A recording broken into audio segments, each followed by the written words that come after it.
La batalla de Celaya de 1915 por Álvaro Obregón. Fragmento del libro 8000 kilómetros de campaña. Conociendo el carácter rudo e impulsivo de Villa, hijos de su ignorancia, consideré que, una vez anunciado su nuevo avance sobre Celaya, era seguro que lo llevaría a cabo, y empecé a tomar dispositivos de combate en una zona más amplia que la de la vez anterior, e hice circular entre las tropas la siguiente excitativa. A los soldados del Ejército de Operaciones. El que suscribe, en su nombre y en el de los demás generales que comandan las distintas brigadas del heroico Ejército de Operaciones, que ha hecho morder el polvo al traidor Francisco Villa, que se consideraba invencible con sus hordas de valentones de cantina, viene a felicitar a todas las unidades que componen dicho ejército, por el valor que demostraron en el combate librado los días 6 y 7 contra los reaccionarios, y en nombre de la revolución, en nombre de la patria y en nombre del honor del propio ejército, recuerda a todos los jefes, oficiales y soldados, el sagrado deber que tenemos de librar a la nación de esa horda de traidores que, con distinto antifaz, pero movidos por iguales bastardas ambiciones, pretenden hundir a la patria en una dictadura tan odiosa como las de Díaz, Huerta y demás tiranos, que han pisoteado nuestros más caros principios. El esfuerzo colectivo de todos los que luchamos por el bien nacional, será la única salvación, y es preciso llevar a nuestras conciencias el convencimiento de que ninguno de los que formamos este ejército debemos pensar en dar la espalda al enemigo, todos debemos llevar la inquebrantable convicción de que es preciso morir en el puesto que se nos confía durante la lucha, antes que faltar a la confianza, y al honor que se nos ha dispensado, al depositar en nuestras manos los destinos del pueblo. El próximo combate será probablemente el último que pueda resistir la reacción, y, para presentarlo, el bandolero Villa reunirá todos los elementos de que puede disponer, y de un solo golpe, podremos acabar con esas chusmas de inconscientes, que pretenden llevar al país a la más ignominiosa de las tiranías. Ustedes, que no han sido vencidos en ninguna parte de la República, y que la han recorrido de uno a otro extremo, espero que esta vez sabrán dar el golpe de gracia a la traición, acabando con ella, para que puedan volver a sus hogares llevando en el alma la satisfacción inmensa de haber fundado los cimientos de una patria libre. Quiero que en los momentos más aciagos, cuando la lucha se haga más desesperada, recuerden esta excitativa. El general en jefe. Álvaro Obregón.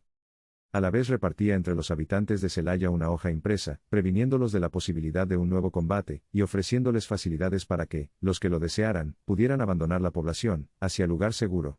Consideré prudente repartir estos avisos porque juzgaba seguro que la bestialidad de Villa lo llevaría, a pesar de que sabía que en la ciudad no teníamos tropas, a bombardearla, para cumplir con la amenaza que había hecho, y hacer alarde de la decantada potencia de su artillería. Di órdenes al general Cesáreo Castro, para que procediera a la concentración de la división de caballería que comanda, a fin de que al aproximarse el enemigo, emprendiera con ella la marcha hacia nuestra retaguardia, y se colocara a una distancia no menor de 7 kilómetros, donde debería permanecer, dando descanso a sus fuerzas hasta recibir nuevas instrucciones de este cuartel general. Como uno de los números del plan que había de desarrollarse, era dejarme sitiar por completo del enemigo, resistiendo su ataque por todos lados, hubimos de acordar la forma de transmitir órdenes al general Castro, por medio de heliógrafos y señales con banderas, para que, en un momento oportuno, cuando nosotros hubiésemos agotado al enemigo, movilizara rápidamente las caballerías, para atacarlo por el flanco que presentara mejores ventajas. Al coronel Clos comuniqué instrucciones para el emplazamiento de la artillería expedicionaria, a la retaguardia de las posiciones que ocuparía la infantería por el frente, en una línea paralela a la de esta, recomendándole tomara de antemano las distancias a los lugares en que el enemigo había emplazado su artillería, en la batalla de los días 6 y 7, y a algunos puntos que pudiera aprovechar el enemigo para tomar posiciones. Comuniqué, igualmente, órdenes al ciudadano general Benjamín G. Hill, para que, con la primera división del noroeste, de que es jefe, cubriera parte del círculo de defensa, que, en reconocimientos anteriores, habíamos señalado y que circundaba totalmente la población, a una distancia poco más o menos de 1 kilómetro de los suburbios de esta.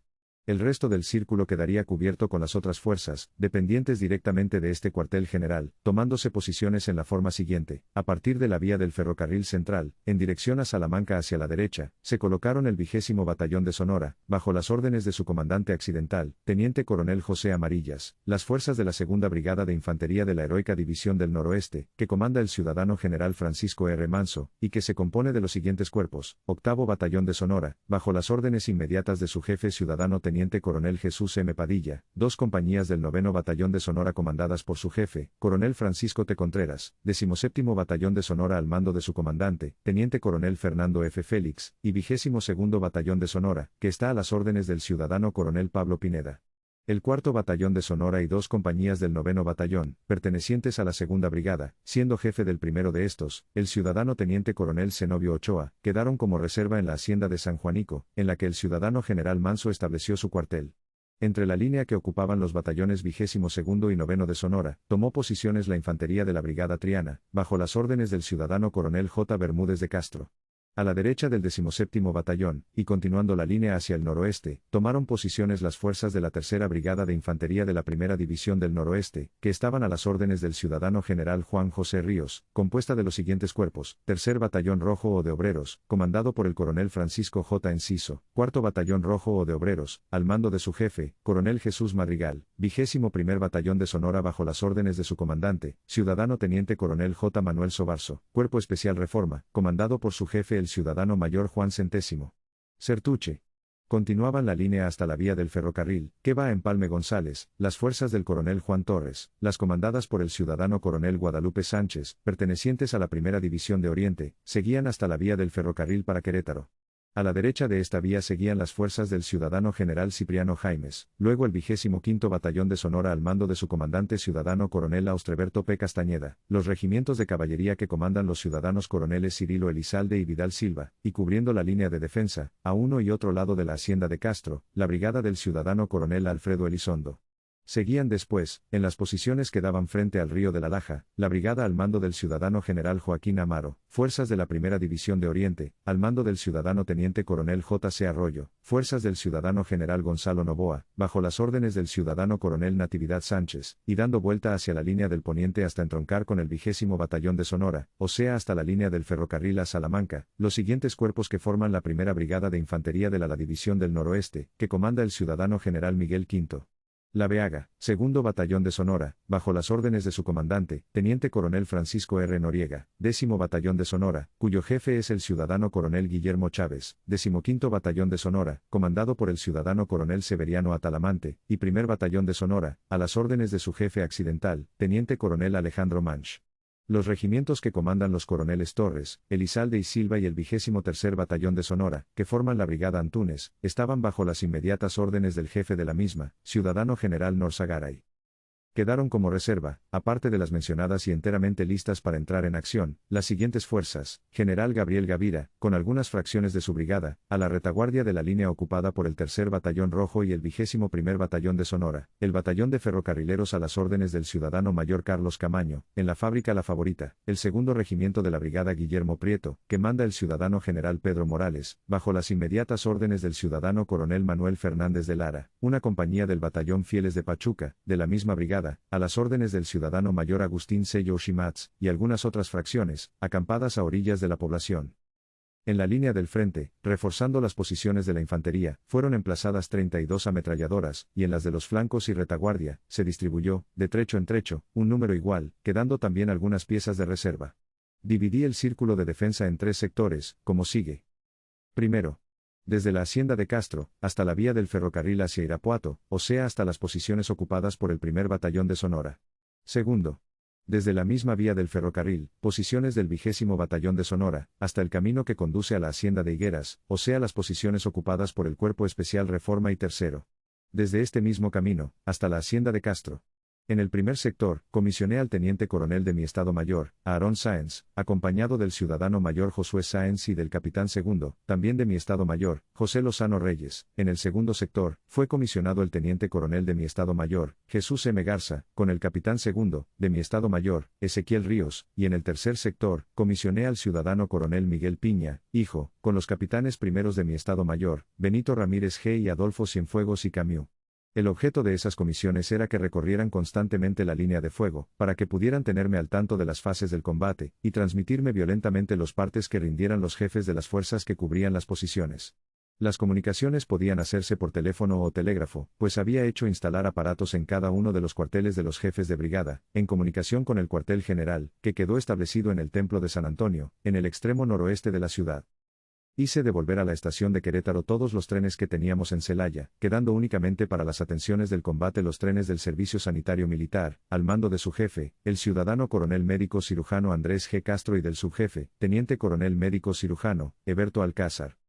En esta forma, todo quedó preparado el día 11, en que tuve conocimiento de que el enemigo emprendía su avance, y prohibí la salida de personas de la población. Pasó ese día lo mismo que el 12, ocupando jefes, oficiales y tropa los puestos que se les habían designado, sin que ocurriera novedad alguna.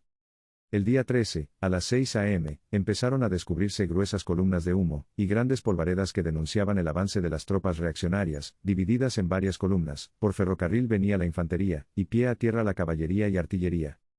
Los espías que tenía este cuartel general en el campo villista, se incorporaron ese día, informando que Villa había reconcentrado en Irapuato 30.000 hombres, para lo cual sacó gente de todas las plazas que estaban bajo su dominio, hasta dejar desguarnecidas muchas poblaciones del norte, para asegurar el golpe que él consideraba mortal para el constitucionalismo. En la misma forma, reunió un contingente de artillería de 36 cañones, todos de grueso calibre, con fuerte dotación y buen equipo.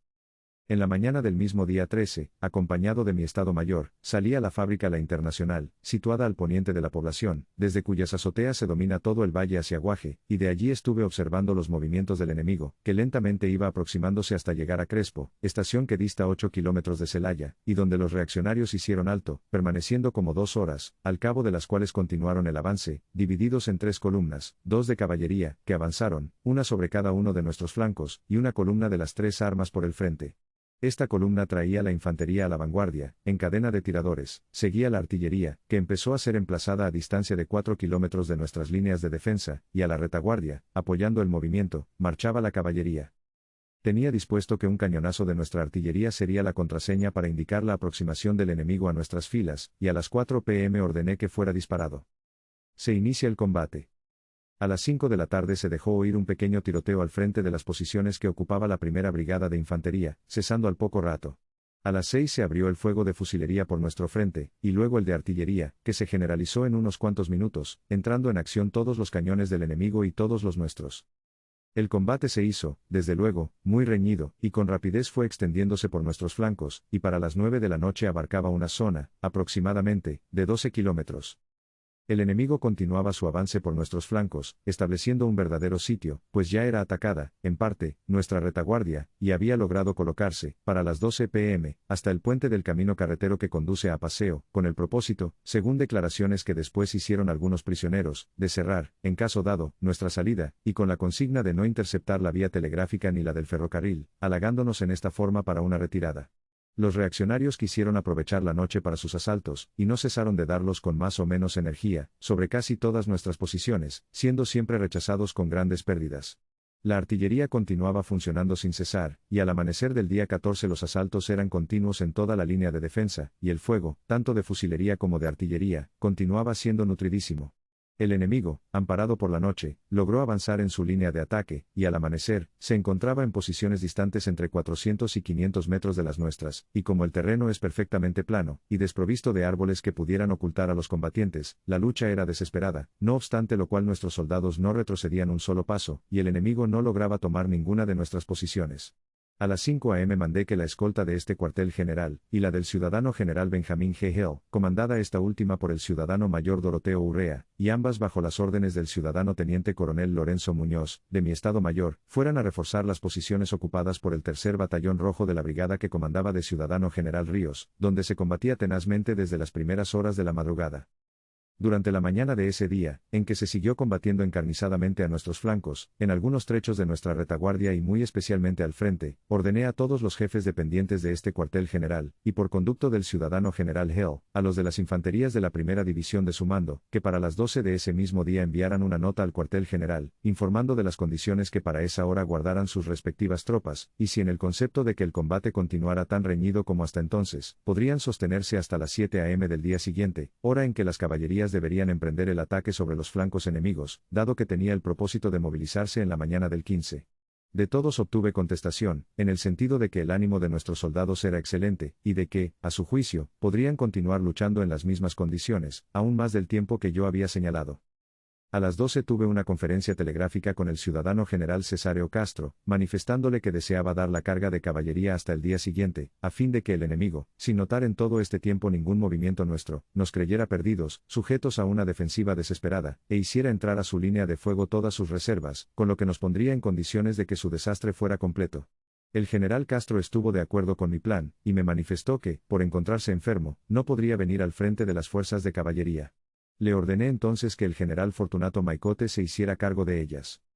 Como a la 1 p.m. el oficial que estaba encargado del teléfono me dio parte de que Francisco Villa, desde la hacienda de Trojes, pretendía hablar por teléfono conmigo, a lo que di una breve y enérgica contestación, que debe haber desconcertado al bandolero.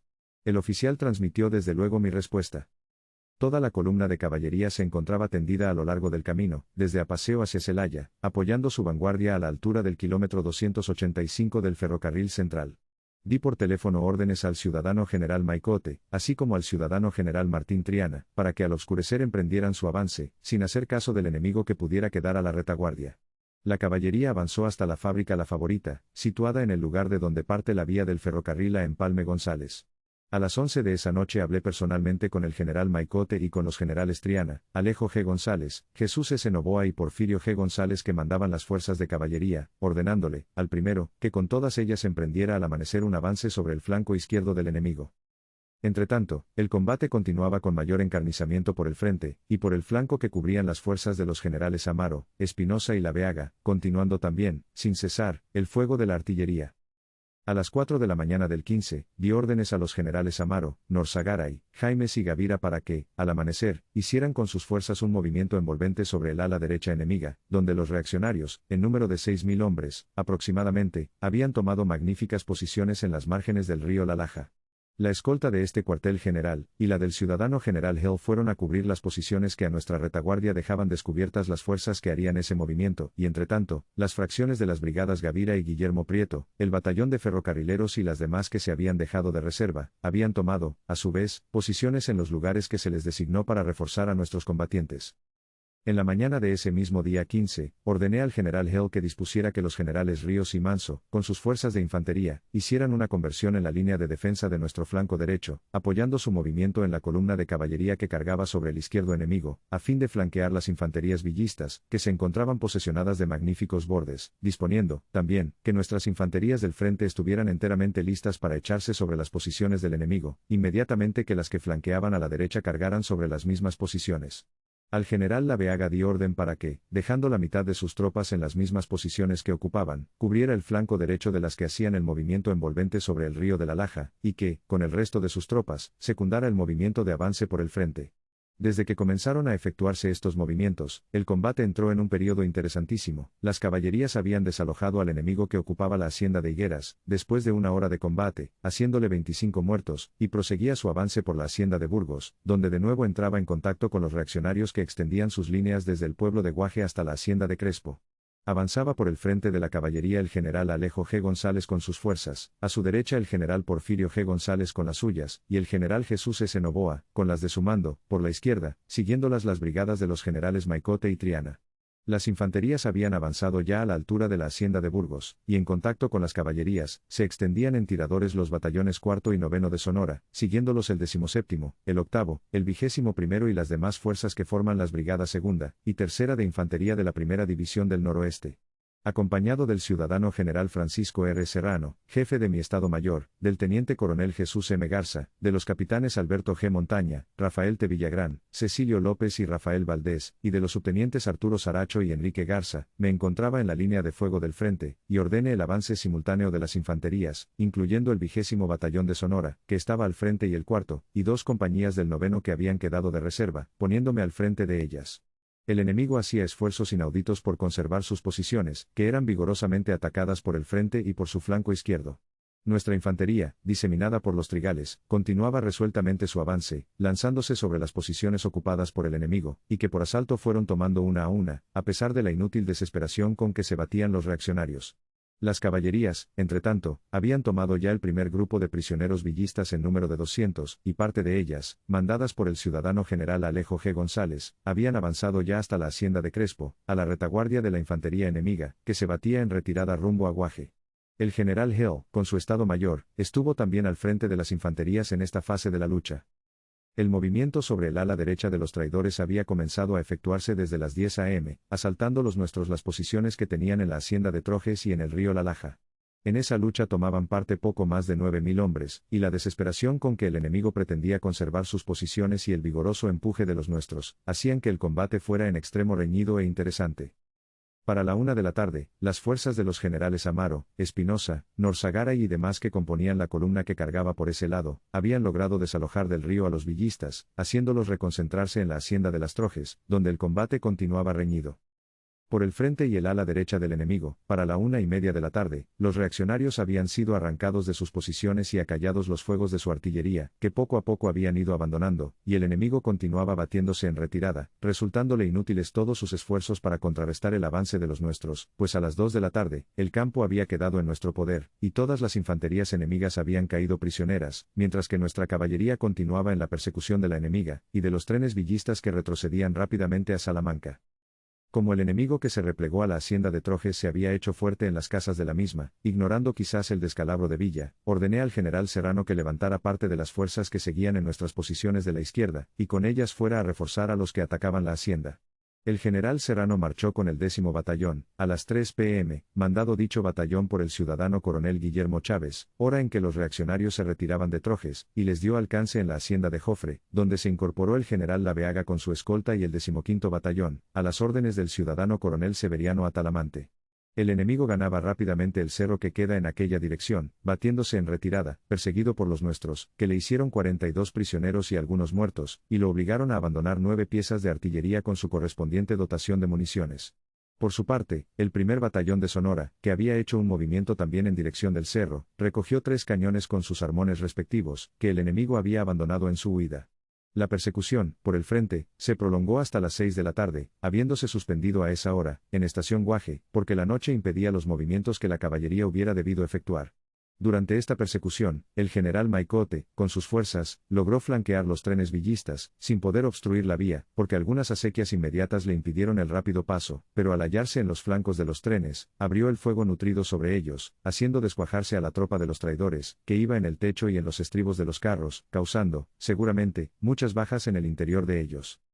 A las 7 p.m., terminaba también el combate con los fugitivos que pasaron por la hacienda de Jofre, habiendo sido diezmados y dispersados completamente.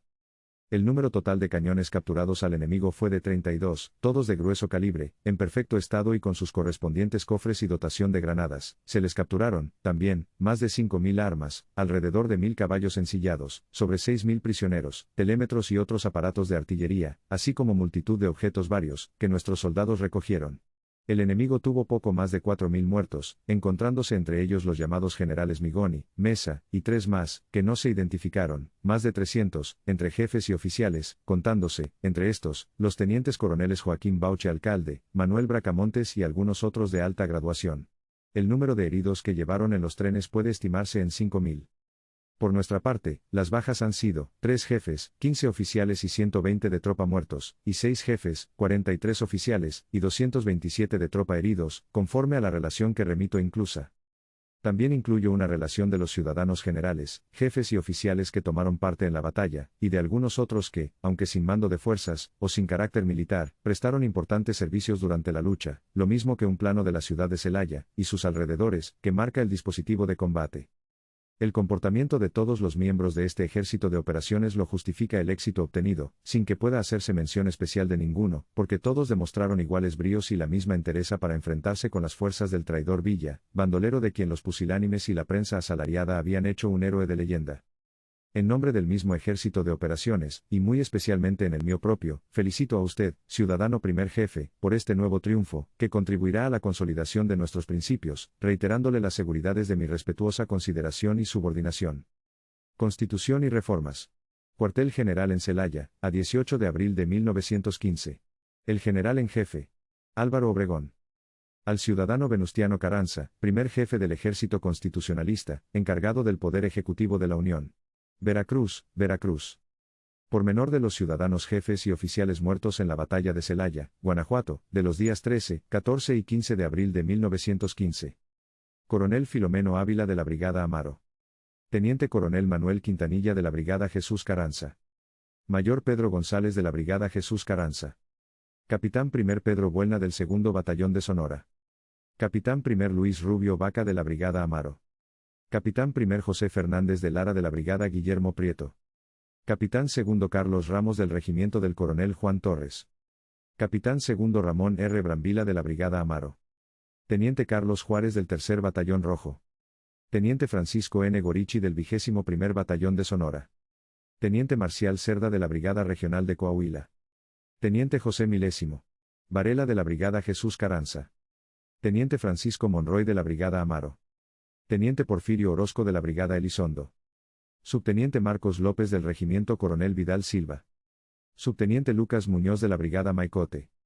Subteniente Antonio F. Lozano de la Brigada Maicote. Subteniente Reyes Rocha de la Brigada Regional de Coahuila. Total de muertos, 3 jefes y 15 oficiales que dan un total de 18.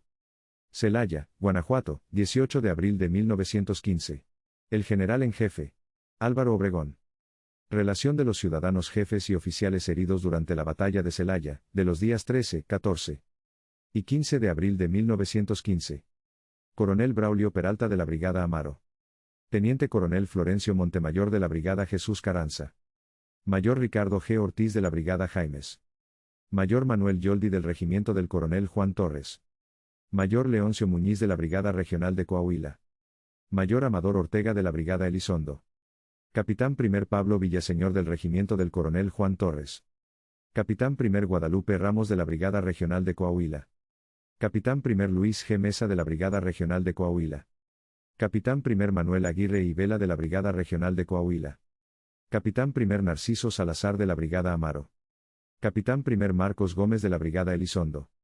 Capitán II. Ezequiel Ríos del Estado Mayor del Cuartel General.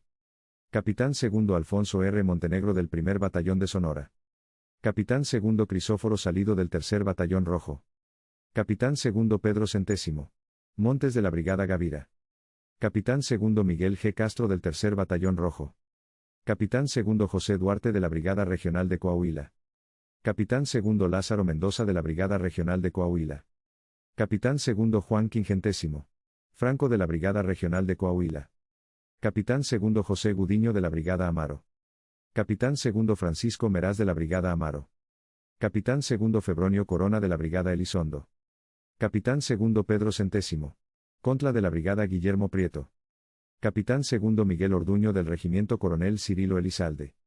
Teniente José Quincuagésimo Gómez del 2 Batallón de Sonora. Teniente Juan B. Verdugo del 4 Batallón de Sonora. Teniente José Ma. Arriaga del 3 Batallón Rojo. Teniente José Calete de la Brigada Gavira. Teniente Miguel Gómez del 5 Regimiento de la División de Oriente. Teniente Ezequiel Castro del 5 Regimiento de la División de Oriente. Teniente Francisco Gallardo del Regimiento Coronel Juan Torres. Teniente Gustavo Zamora del Regimiento Coronel Cirilo Elizalde. Teniente Salvador Salazar de la Brigada Regional de Coahuila. Teniente Marcos Hernández de la Brigada Regional de Coahuila. Teniente Januario de la Garza de la Brigada Regional de Coahuila. Teniente Jesús Valdés de la Brigada Elizondo. Subteniente Demetrio R. Yepis del 1 Batallón de Sonora. Subteniente Alfredo Castillo de la Brigada Gavira. Subteniente Eduardo Barranco de la Brigada Jaimes. Subteniente Ruperto González del 4 Regimiento de la Primera División de Oriente. Subteniente Ángel Valencia del 4 Regimiento de la Primera División de Oriente. Subteniente Francisco Martínez del Regimiento Coronel Vidal Silva. Subteniente Vidal Blanco de la Brigada Regional de Coahuila. Subteniente Miguel Enríquez de la Brigada Regional de Coahuila. Subteniente Carlos Huitrón de la Brigada Regional de Coahuila. Subteniente José Ramos de la Brigada Regional de Coahuila. Subteniente Carlos Delgado de la Brigada Regional de Coahuila. Subteniente Salvador Briceño de la Brigada Amaro. Total de heridos, 6 jefes y 47 oficiales, que dan un total de 49. Celaya, Guanajuato, 18 de abril de 1915. El general en jefe. Álvaro Obregón.